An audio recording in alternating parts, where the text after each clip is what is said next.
Before Donna entered my life, I wasn't sure I'd ever find a love that felt stable and dependable. I'd had a few failed relationships, but when Donna and I met, everything just clicked. She was ambitious, bright, and we had a mutual respect that built the foundation for what I believed would be a lasting marriage. Those early days were full of hope as we built a life together, and I thought I'd finally found someone to share everything with. We settled into our roles, me focusing on my IT career, while Donna managed a high-end hair salon. From the outside, everything seemed perfect, and even our friends commented on how well we worked together. I was confident we were building something meaningful, discussing plans for the future, including starting a family. Then, my world turned upside down when I discovered a video that made Donna an internet meme, exposing her as a hypocrite. My name is Jim Fielding, and for 5 years, I thought I had a stable marriage. But after seeing that video, I realized things weren't as they seemed. So, what happened? The coronavirus pandemic hit. Donna's salon shut down, but I kept working remotely because my job in banking was considered essential. At first, things were great. We spent a lot of time together. But as the days went on, Donna became short-tempered and frustrated, especially when I had to leave for work. During one of those trips, I noticed something odd. After shaving the house, even though I don't wear cologne, my suspicions grew, but I brushed them aside. As lockdown dragged on, things got worse. Donna became angry over small things. She was strict about following every new guideline, making me wear masks and use hand sanitizer religiously.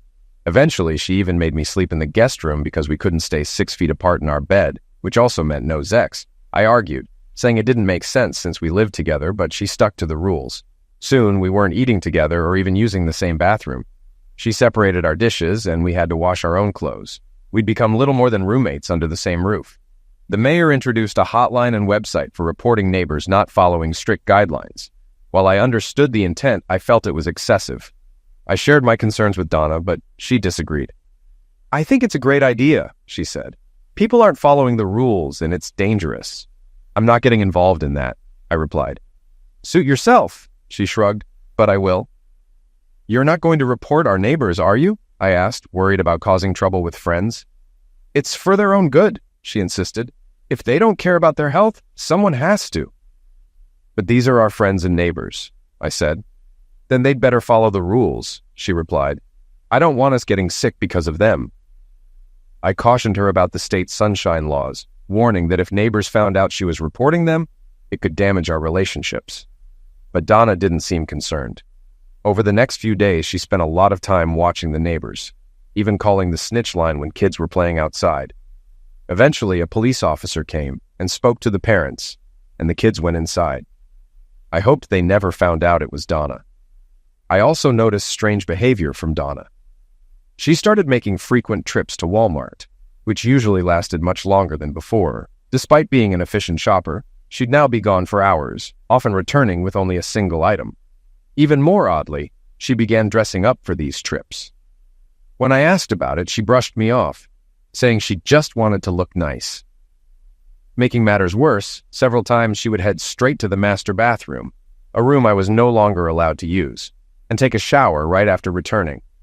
Why would she need to do that if all she did was run out to grab 1 or 2 small grocery items? I know I'm not the sharpest tool in the shed when it comes to women, but I wasn't born yesterday. Something was up, and I was determined to find out what. Why would she get all dressed up and leave for Walmart around the same time every day, only to be gone for up to 3 hours? Something definitely didn't add up. I tried to trust her. After all, I had seen some of the lines at stores myself. But 45 days into the lockdown, I knew something wasn't right. I pulled out my phone and called John Winthrop, an old college friend who now ran his own private investigation company. "What's up, buddy?" he asked. He listened quietly as I explained the situation. "Man, that doesn't sound good. Email me a recent picture of Donna and I'll get started.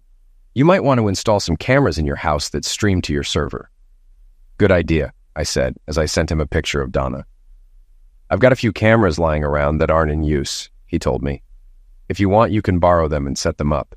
Meet me at your office this afternoon and I'll bring them over if that works." "That works," I said. "I'll be there around 2:30. She's usually back from Walmart by then." "Gotcha," John said.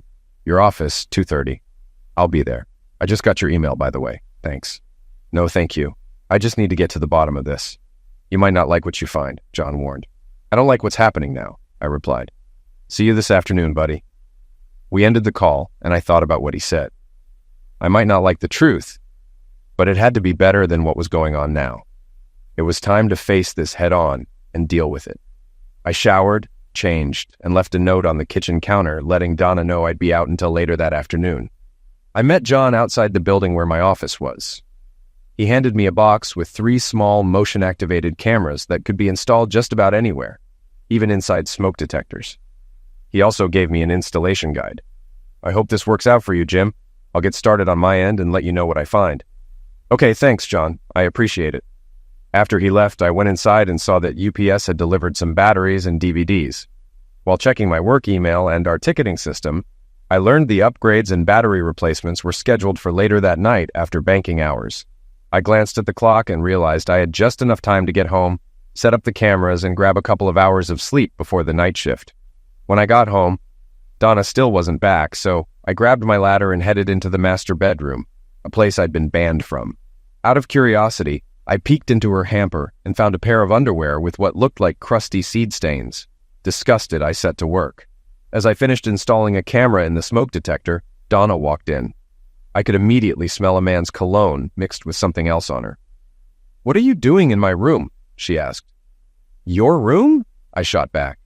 "Last time I checked, my name's on the mortgage, which means I can go into any room I damn well please, including the master bedroom where we used to sleep together." She recoiled. I rarely spoke to her like that. "Just so you know, I had to change the battery in the smoke detector. I'll be doing the same in the guest room and living room." "Okay," she said. "You don't have to be so short with me." I said nothing, finished up, and moved to the guest room where I'd been sleeping. I installed the second camera there, and then moved to the living room to finish the job. Once done, I put the ladder away and went into my office to check that the cameras were connecting to my server. It took a few minutes, but I was satisfied with the results.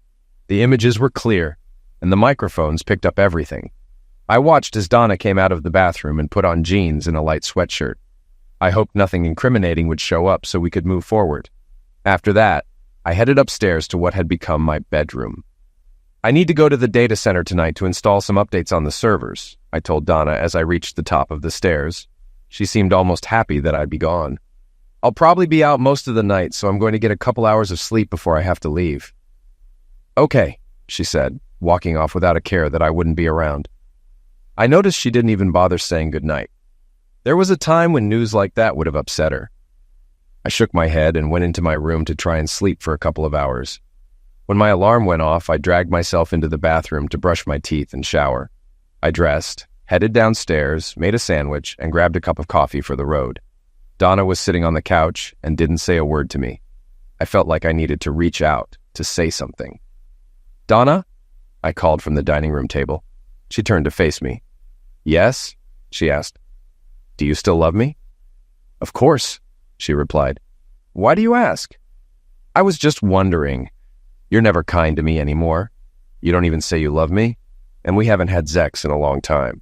With a heavy sigh, she replied, "Is that what's bothering you? No sex?" "It's been a while, and we used to make love regularly," I said. "Now we're just like roommates. Is something going on?" "Look, maybe I'm just tired of being stuck in the house all the time, okay?" she said. "It's not easy for me either. I'm just worried that we're drifting apart." She nodded. "Maybe you're right. I'm sorry if it feels like I've been off lately. Maybe when all this is over, we can go on a nice vacation." "Yeah, that'd be nice," I said, though I didn't really believe it.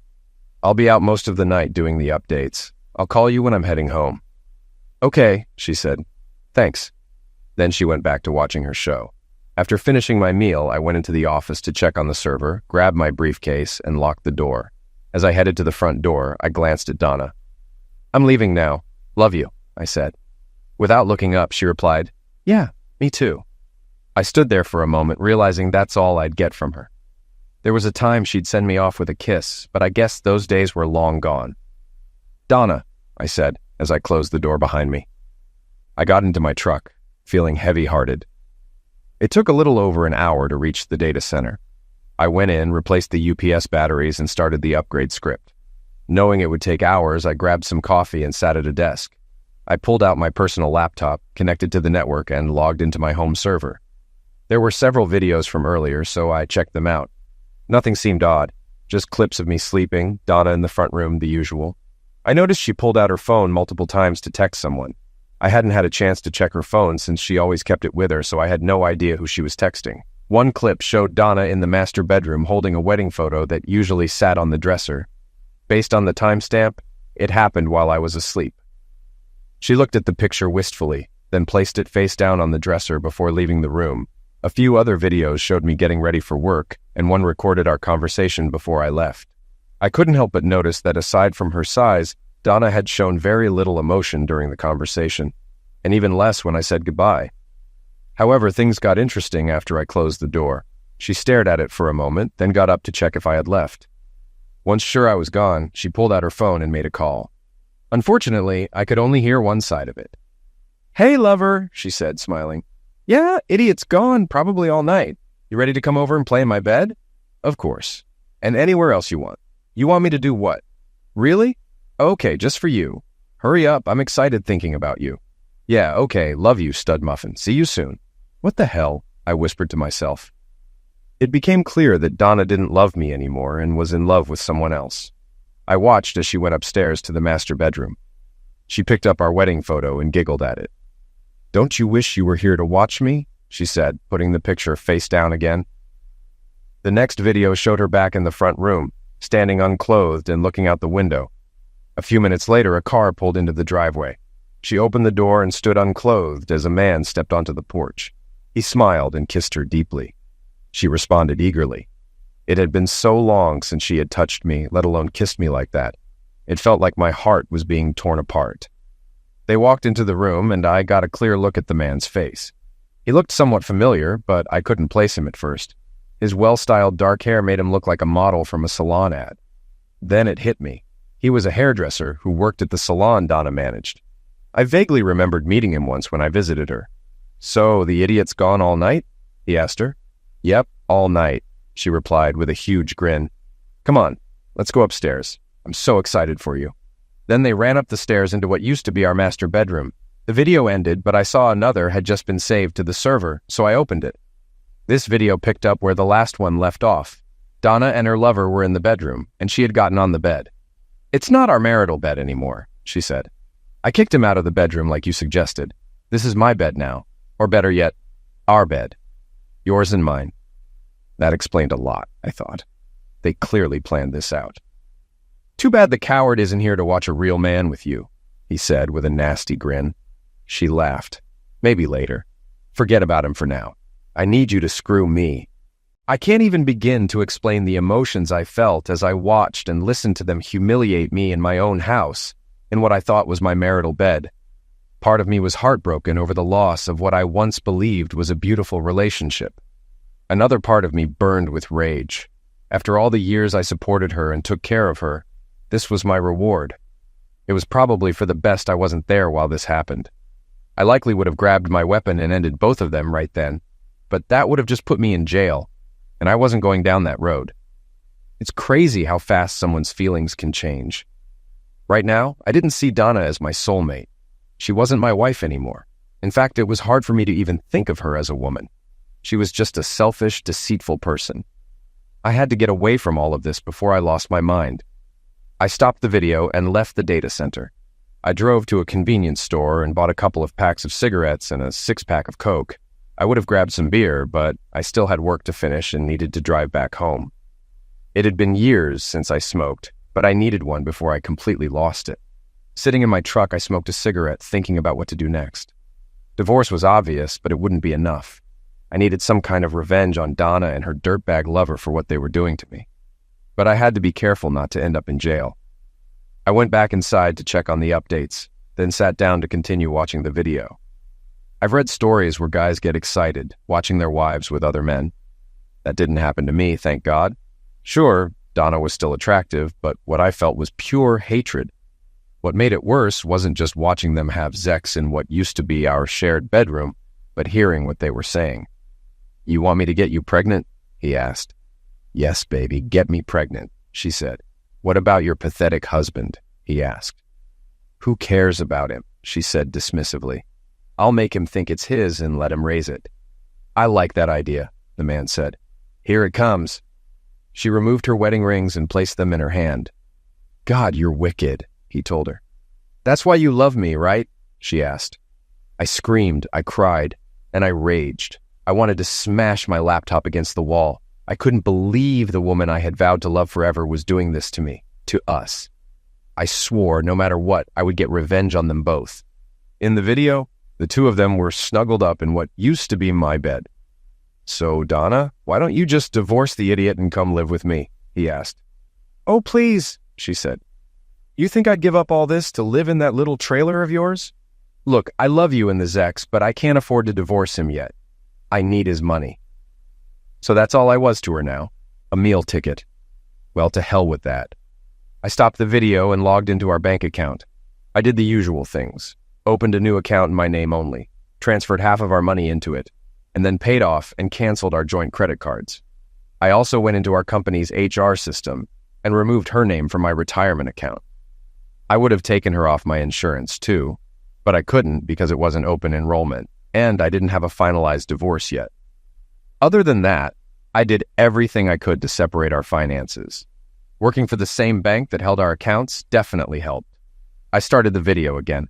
"So, once this pandemic is over and we're back to work, you'll divorce him?" he asked. "Yeah, by then I'll have enough saved up and I can file for something like mental cruelty. I'm sure I can find a lawyer who'll ruin him." "Not if I get to one first."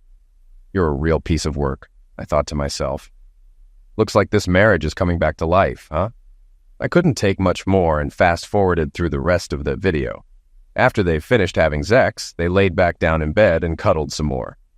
So much for social distancing, I thought. After a while, they went to sleep, and it looked like the night's fun was over.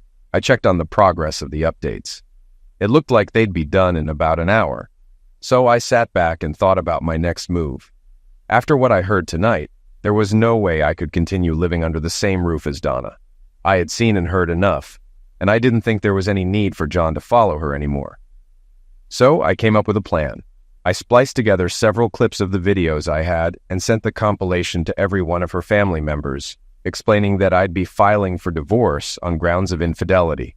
By then, the updates were finished, so I ran some tests to ensure everything was working properly. Once I confirmed it, I packed up my things and headed to the truck, deciding to crash Donna's little party. It was only 1:30 a.m., meaning I'd get home around 2:30. Donna wasn't expecting me back until much later. Perfect, I thought with a wicked grin. I got into the truck, lit a cigarette, and hit the road. By the time I reached home, it was 2:25, so I turned off the headlights to avoid waking Donna or her lover. I parked in the driveway next to the a-hole's car, not bothering with the garage door. I went inside, turned off the security system, and set my laptop bag in the office. Then I quietly crept up the stairs and walked through the open door of the master bedroom. They were both fast asleep, arms wrapped around each other. How sweet, I thought sarcastically. I stepped into the room and flipped on the overhead light. "Get up! Get up! Get up!" I shouted, just like my drill instructors did back in boot camp. Startled, they leaped out of bed, totally confused about what was happening. "What the hell is going on here?" I yelled at the top of my lungs. "Oh my God!" Donna gasped when she realized it was me. "Jim, what are you doing home? You were supposed to be at work all night." "I finished early and wanted to surprise my loving wife," I sneered. "But what do I find instead? You and your lover in my bed?" The guy, Thad, looked terrified. "Look, man, I'm sorry," he stammered. I glared at him. "Just get your clothes on and get the hell out of my house," I roared. "You've got 30 seconds and 25 of them are already gone. Move." He scrambled like a headless chicken, trying to gather his clothes. I turned to Donna. "Maybe I should call the mayor's snitch line and report you for breaking social distancing rules," I said. "Pack your crap and get out." "Jim, please," she begged. "It's not what it looks like." I laughed right in her face. "Spare me your nonsense, witch. You love this a-hole? Go live with him." But, she stammered. "No buts, witch," I said. "Get out now. I'm not your meal ticket anymore. You want his kids? Fine. Go live with him in his trailer. I'm getting a divorce as soon as possible. Now pack up. Don't make me repeat myself." "Wait, you know about," she started. "I saw and heard everything. 304, I said coldly. Her eyes widened as she realized what I was talking about. "You saw And right now you make me sick, I added. She started crying as it all hit her. Stop crying, I snapped. Pack your crap and get out. Whatever you leave behind gets tossed or burned.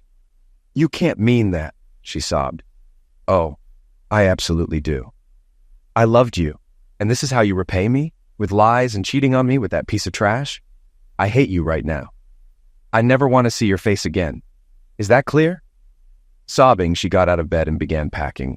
Thad was still fumbling with his clothes, so I decided to speed things up. Help her pack, a-hole, I commanded. What? He asked, bewildered.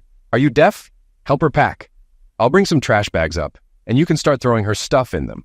You're part of this mess, so do your part. I went downstairs, grabbed a few large plastic garbage bags, and tossed them on the bed. Get to it. You've got 5 minutes. After that, everything else is getting thrown out or burned. A few minutes later, Donna and her lover carried several bags of her belongings to their cars. I found her purse, pulled out the house key, and took the garage door opener from her car. Then I removed my wedding ring and placed it in her hand. She looked at me with tear-filled eyes. Don't you want this? She asked softly. I shook my head. No, not anymore. Now get out.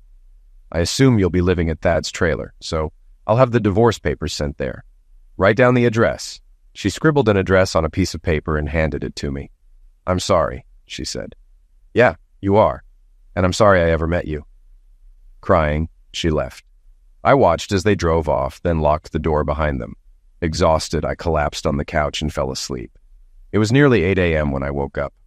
Knowing I had a lot to take care of, I called my boss and asked for the week off, explaining what had happened. No problem, Jim, he said. You got plenty of comp time. Take what you need, and thanks for finishing those updates last night. Thanks, I replied, ending the call. I then called John to tell him there was no need to follow Donna anymore and filled him in on what had happened earlier. Damn, I'm really sorry to hear that, Jim, but I'm glad you found out when you did. Let me know if I can help.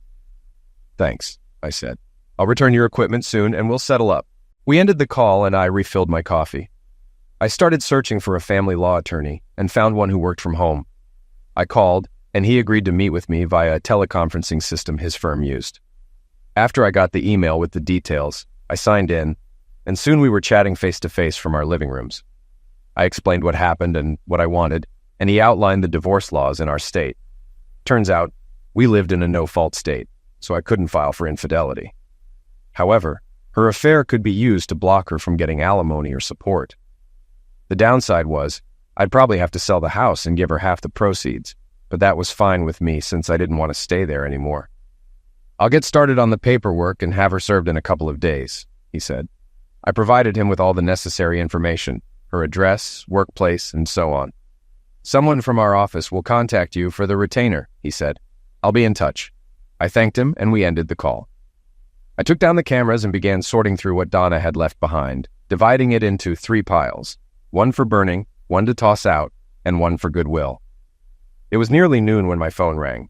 I saw it was Donna's sister, Doreen. She was a couple of years younger than Donna and out of work because the restaurant she worked at had closed.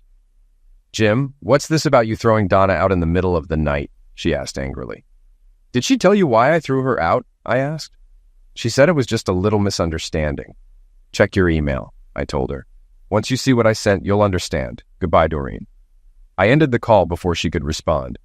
A few minutes later, I got another call, this time from her parents. I'd always liked her parents, and we'd gotten along well. Jim, I got a strange call from Donna, her father Alan said. She told us you threw her out at 2:30 in the morning. Is that true? Yes, Alan, it is. Why on earth would you do that? He asked. Have you checked your email? I asked him. No, I haven't. Check your email and you'll know why. Talk to you later, Alan. Send my best to Linda. Linda was Donna's mother, and I cared for her like my own. I kept sorting through Donna's things, and the piles kept growing. About an hour later, Doreen called again. I answered the phone. Jim, I saw the video, and I'm so sorry. She made it seem like you were being unreasonable and threw her out for no reason. Do you know who that guy is? Yeah, that's Ronnie, she said. He worked at Donna's salon before it closed. She admitted to me they've been seeing each other for a while, even before the pandemic. Lovely, I said. Look, if I pick up some of her things, can I swing by and get them? She asked. If you're quick. I'm sorting through her stuff now. Most of it's going to Goodwill. The rest is getting trashed or burned. Burned? she asked, shocked. Yeah, like her wedding dress, our photos, that kind of stuff. You're going to burn her wedding dress? She asked, incredulous. Absolutely. Please don't burn or throw anything away until I get there, she begged. I might want to keep some of it. Like I said, you'd better hurry, I replied. I'll be right over, she said. I paused my work and went out back for a cigarette and some coffee. Just as I sat down and lit up, my phone rang again. Can't these people just leave me alone? I muttered. I saw it was Alan and answered. Hey, Alan. Jim, I owe you an apology. I saw the video and I've never been more disgusted in my life. That was just a highlight reel, if you know what I mean, I said. There's plenty more. We've seen all we need to. Linda's heartbroken. We've told Donna she's not welcome here anymore. Jim, we think the world of you. If you need anything, just let us know. Thanks, Alan. I appreciate that. We ended the call, and I went back inside. By then, Doreen was knocking at the door. I opened it and saw her standing there in short shorts and a cropped t-shirt. Hey, Doreen, come on in. She flipped her long blonde hair back as she walked inside. I'm sorting her stuff upstairs if you want to go through it, I said. Sounds good, she replied. I handed her a trash bag and she smiled as she took it. What is this? Luggage around here now? She joked. I laughed. Yeah. And she's lucky it's a clean bag. She laughed in response, and we went upstairs where she sifted through the piles of stuff, casually tossing things into the bag. She wasn't exactly careful with any of it. She noticed Donna's rings sitting on the nightstand. She left her rings here, Doreen remarked. I nodded as she reached for them. You might want to disinfect those first, I said. Oh, that's gross. No way am I touching those. What are you going to do with them? I shrugged. I'm thinking of cleaning them and selling them at a pawn shop or something. They're worthless to me, and clearly they don't mean anything to Donna anymore. Clearly, she agreed. Go ahead and grab whatever you want. I'm heading out back for a bit. Feel free to join me if you want to talk. Okay, she replied. I grabbed a fresh cup of coffee and stepped out back for another cigarette. A few minutes later, Doreen poked her head out. Mind if I join you? Not at all, I said. She sat down in the chair across from me. I didn't know you smoked. I quit a while ago, but started up again last night after I saw that video. Bad habit. Mind if I join you? She asked. It's a free country, I said, surprised. She pulled a pack out of her purse and I offered her a light. She leaned back and gave me a thoughtful look before speaking. My sister is such an idiot. I can't believe she treated you the way she did. You don't even know the half of it, I said, explaining how Donna kept us apart under the pretense of the virus, when really it was to keep me from seeing her. She's not just an idiot, she's a stupid idiot, Doreen said. After a few moments, I noticed she started acting differently. The way she sat and the small smile on her face gave her intentions away. You know, I've had a crush on you since the first time I met you. Really? I asked, surprised. Of course, she said. I always noticed how flirty she was around me when we were together, but I never encouraged it. Still, I could tell it bothered Donna, and to be honest, I didn't do anything to stop it either. I've always thought highly of you too, I said. She smiled. I'm not my sister, though. I know, I replied. No, you don't, she said. Sure, we grew up together, but we couldn't be more different. Donna's always been selfish and a little narcissistic. I can't tell you how many times she got me in trouble with our parents, only to do the same things herself later. Honestly, I'm shocked you two lasted as long as you did. Really? Why? I asked. She was always switching boyfriends when we were younger, Doreen explained. She'd date someone for a few months, then move on. Most guys dumped her as soon as they saw who she really was. I wish I had known that before I married her. I almost warned you when we first met, Doreen said. Why didn't you? I asked. I thought about it several times, but I could tell you were completely in love with her. I didn't think you'd believe me. I nodded. You're probably right. I was head over heels for her and would have thought you were trying to split us up. I did warn her, though, Doreen said. I told her if she ever hurt you, she'd regret it. She swore she'd never treat you like her other boyfriends. Did you ever think about revenge? She asked. It crossed my mind, I admitted. I spoke to a divorce attorney this morning, and he's starting the paperwork. Is that all? Isn't there something else you'd like to do? She asked with a suggestive tone. I knew what she was hinting at, but I wasn't ready to take the bait, at least not yet. Yeah, but I'd probably end up in jail, she laughed. That's not what I meant. She rested her hand on my leg, and I could feel the heat from her touch. I knew I could have her right then, but it was too soon. I'm still legally married, I said. The papers haven't even been served yet. She smiled. Good answer, that's fine. I've waited 5 years, so I guess I can wait a bit longer. Are you staking a claim? I asked with a grin. Damn right I am, she said. Donna messed up big time, but I'm not like her. I'm a one-man woman, always have been. I smiled back. That's good to hear. I figured you'd have guys lining up. Nah, most of the guys I know are idiots or mama's boys. That's a shame. Not really, she replied. None of them can compare to you, but I have to know one thing. What's that? Is there any chance you'll take Donna back? She asked. I shook my head. None whatsoever. She burned that bridge last night. Too bad for her, I guess, Doreen said. She glanced at her watch. I should get going. I promised Donna I'd bring her stuff this afternoon. Is there anything you want me to tell her? Just let her know I spoke to a lawyer and she'll be served in a couple of days. I'll tell her I'm really sorry about what she did to you. Thanks, I'll be fine. I know you will. She stood up and hugged me. Let me give you something to take your mind off things, she whispered. I was about to say something, but she caught me off guard with the deepest kiss I'd ever experienced. Are you on Skype? She asked after pulling back. Yeah, I am. I wrote down my Skype handle and handed it to her. Great. I'll meet you on Skype tonight and let you know how it goes. Sound good? Yeah, I'm looking forward to it, I said. I helped her carry the rest of Donna's things to her car, and we kissed before she got in. I watched her drive off, then sighed as I went back inside. I hoped I wasn't jumping from one bad situation into another, but I didn't sense any deception from her. I grabbed a soda and was heading to the back door when my phone rang. This time it was Donna. What does she want now? I wondered. What do you want? I asked when I picked up. You prick! She screamed.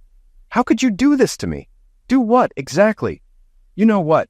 You sent that awful video to my parents and my sister. Now they all hate me. Why would you do that?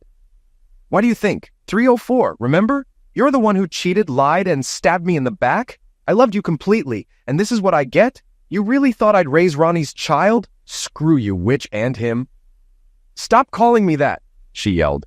I knew she hated that word, which is exactly why I used it. But I didn't care. Why not? It's what you are, a lying, cheating, worthless witch. That's all you've ever been, and it's all you'll ever be. We're done. I spoke to a lawyer today, and you'll be served with divorce papers in a few days. In the meantime, I don't want to hear from or see you again. Jim, please, I'm begging you, she cried. I'm so sorry. We can fix this. No, we can't, I said firmly. You destroyed everything with your cheating. I'm done with your nonsense. You made your choice, now live with it. Goodbye. And I seriously hope I never see you alive again. I thought I heard her sob, but I didn't care. I ended the call and immediately blocked her number. Later that evening, Doreen contacted me on Skype. She told me Donna wasn't too happy about the condition of her belongings. Too bad, I thought. I told Doreen about Donna's call and she laughed. Serves her right, she said. We chatted for a while before ending the call. I thanked her for everything she'd done and told her it meant a lot to me. It's my pleasure, she said sweetly. I'll be in touch. We said our goodbyes and I found myself daydreaming about being with Doreen. The next day, I finished sorting through the rest of Donna's things. I cleaned her rings and took the stuff I was donating to Goodwill, stuffing it all into trash bags and loading it into the truck. After dropping the bags off, I stopped by a pawn shop and sold her rings, getting a fraction of what I'd paid for them 5 years ago. Oh well, I thought. If Donna wants them, she can go buy them back. I even mailed the pawn ticket to her at Ronnie's trailer in case she wanted them. I figured she'd get the ticket in a day or two, giving her a chance to reclaim them if she wanted. I'm not entirely heartless, after all. I called John and arranged to return the surveillance equipment he let me use. After I got back home, I tore down the bed and put it in the front yard along with the dresser and nightstands. I added a free sign, and within a couple of hours, everything was gone. I gathered the rest of Donna's things, including her wedding dress and all the photos with her in them, and took them out back. I grabbed a 50-gallon drum from the garage, stuffed everything inside, soaked it with lighter fluid, and set it on fire. I stayed with the drum until it had all burned to ash, then made sure the fire was completely out before putting the lid on the drum. I left it there to cool down before moving it. I went back inside and looked around, making sure I'd removed everything that reminded me of Donna. The place felt a bit empty, but it was worth it to clear out all traces of her. By then, it was evening, and I was exhausted. I fried up some hot dogs and watched a little TV before heading to bed. I slept in the next day, but still managed to get a lot done. I opened the windows in the now empty master bedroom to air it out, then grabbed some spackle to fill the nail holes. Afterward, I cleaned the carpet using the shampoo machine. It was late afternoon by the time I finished. I was in the garage cleaning the machine when I noticed Ronnie's car pull up out front. I opened the garage door and grabbed a baseball bat I kept near the back door. Standing by the open door, I watched them get out and head toward the front door. I stepped out and intercepted them. "What do you want?" I asked. Donna held up 2 envelopes. "What is this crap?" she demanded. "If I'm not mistaken, those are divorce papers," I said. "Sign them and send them back. I've been more than fair. The sooner you do that, the sooner this sham of a marriage can be over. Don't fight me on this, or I'll use the full video I have of you two in our bed." "What about this?" she asked, holding up a smaller envelope. I recognized it as the pawn ticket I'd mailed her. "That's the pawn ticket for your rings. I sold them. Didn't get much, but that's life. I sent you the ticket in case you wanted to buy them back. I didn't want them, and clearly they didn't mean much to you either. I'm sure the judge will understand why I did it." "You prick," she cried. "Do you really hate me that much?" "Yes, I do," I said flatly. "What else did you do?" she asked. "I got rid of the rest of your stuff, just like I said I would. Gave away the bedroom set, took stuff to Goodwill, and burned the rest." "Burned?" she asked, shocked. "What did you burn?" "Your wedding dress, and any pictures that included you. Junk, basically." "You actually burned my wedding dress?" she said, her eyes filling with tears. "Yep. Want the ashes?" She broke down crying as Ronnie held her. He shot me a glare. "You really are a heartless prick." "Yeah, I am. Especially when someone I loved with all my heart stabs me in the back with someone like you. Just a warning, she'll probably cheat on you too. Don't get too comfortable. Now get off my lawn." Ronnie turned her around and led her back to his car. She glanced back at me before getting inside, but I cut her off. "By the way, you two seem awfully close for social distancing, and neither of you is wearing masks. Maybe I should call the mayor's hotline and report you," I said, pulling out my phone as if I was about to call. She sobbed as she got into the car. Ronnie squealed his tires as he drove off. I smiled and put my phone away. I expected her to fight the divorce, so I was surprised when my lawyer called the next morning to tell me she'd signed the papers and dropped them off at his firm. "I got them filed, and we've got a tentative court date 2 weeks from today," he said. "Fortunately, the court here is more technologically advanced, so the hearing will be online since she's not contesting it. I've also sent a copy of your video to the judge. I think things will go well for you." "Thanks," I replied, ending the call. Around 2:30, Doreen called. "How's it going?" "I heard Donna got served," she said. "Yeah, lawyer called and said she signed the papers and returned them. We've got an online hearing set for 2 weeks." "Good.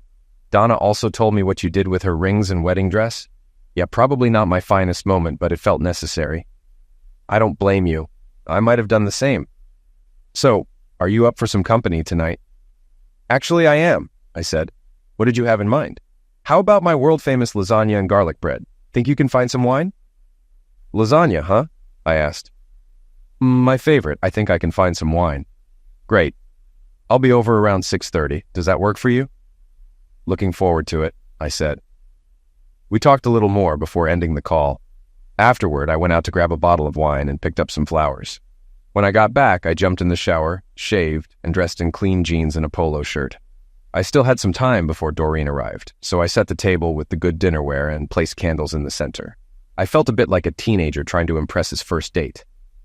I had just lit the candles when the doorbell rang. I opened the door and welcomed Doreen inside. She handed me the hot lasagna, and I placed it on a heat rack I'd set out. She arranged the garlic bread on a plate, and I admired her short black dress. She looked stunning. As she dished out the lasagna, I poured us each a glass of wine and pulled out her chair. She smiled sweetly and sat down. "You look just as delicious as this lasagna," I told her. She smiled back. "Thank you. And you're looking pretty good yourself in that polo. I like what you've done with the place. I don't see any signs Donna ever lived here." "That's the idea," I said, taking a bite. "This is the best lasagna I've ever had." "I'm glad you like it," she said. "Wait till you see what I brought for dessert." Dessert? I hadn't seen her bring anything else, but then I realized what she meant. I smiled knowingly. After dinner, Doreen helped me clear the table. Once we finished, she turned to me and untied her dress. It took me a moment to realize I'd stopped breathing. Standing before me was the most beautiful woman I'd ever seen. What's the matter? She teased. Haven't you seen an unclothed woman before? Not one as sexy and beautiful as you, I stammered. She kissed me deeply. Are you ready for dessert? I couldn't remember ever feeling this good. Not even with Donna. She wrapped her arms around my neck and kissed me again. I love you, Jim, she said. I've always loved you and always will. Please, let me be your woman as long as you'll have me. I kissed her softly and smiled. I love you too, Doreen. I wish I'd met you before Donna. She smiled back. Me too, but now let's go upstairs. Thought you'd never ask, I said. We went upstairs, arm in arm, to the guest bedroom. The bed was smaller than the one in the master bedroom, but it was perfect for us. We made love for hours before finally falling asleep in each other's arms. The next morning, Doreen woke me up. I felt like a completely new person, and I had this incredible woman to thank for it. We patted downstairs, and while I made coffee, she whipped up breakfast. I sat at the breakfast counter, watching Doreen cook bacon and eggs, wearing nothing. I could get used to this, I said, admiring her figure. She laughed. I hope so, cowboy, she replied, because I plan on doing this every chance I get. Seriously? I asked. Yep.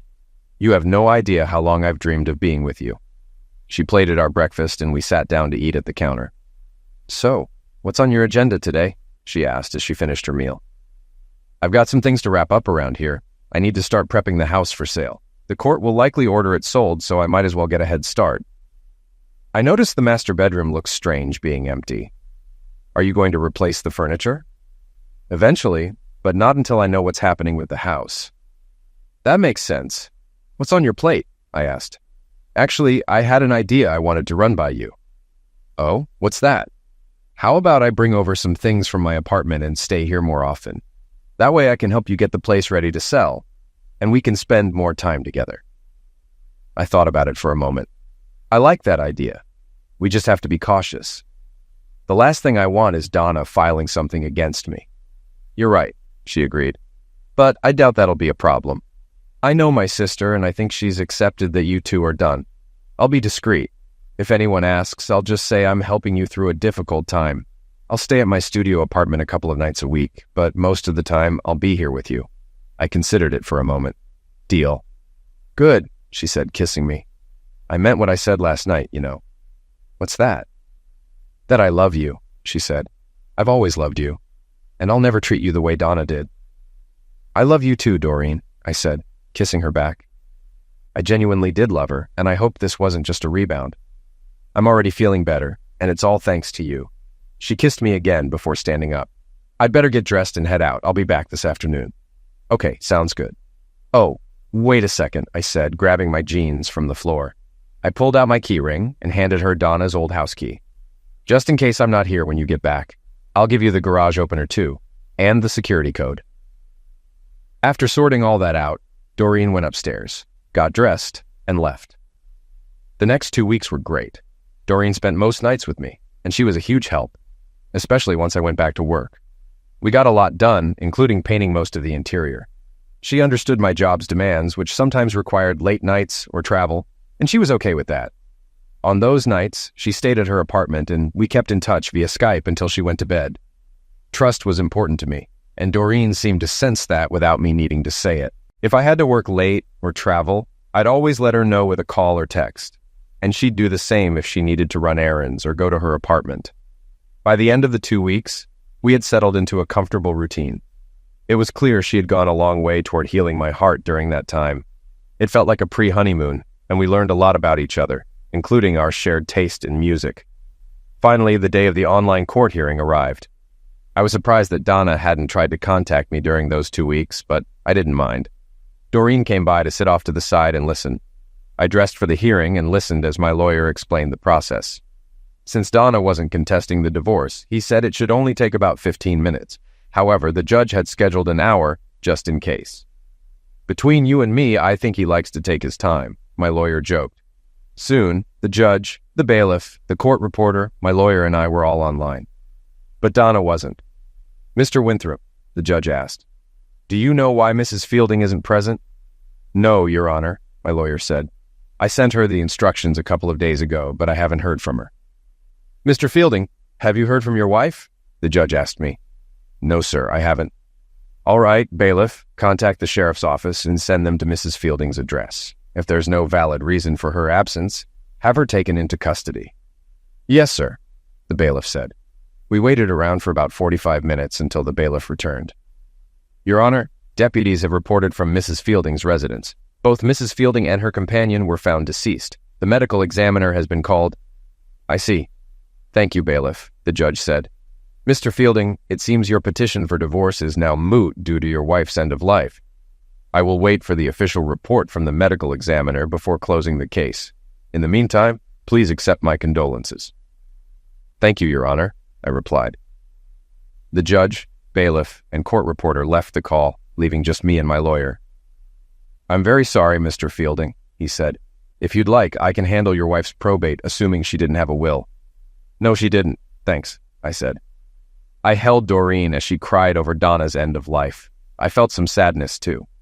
Thanks to Doreen, I no longer hated Donna, but I still hated what she had done. I also remembered telling her I hoped never to see her alive again, and that caused a pang of guilt. It was something I'd said in anger, but it still bothered me. A couple of weeks later, the state started reopening, and life began to return to normal. The autopsy revealed that Donna and her lover had both died from the coronavirus. It also showed they had taken large quantities of illegal pills, and the medical examiner confirmed that Donna had been pregnant, no doubt with her lover's child. Strangely, neither of them sought medical help.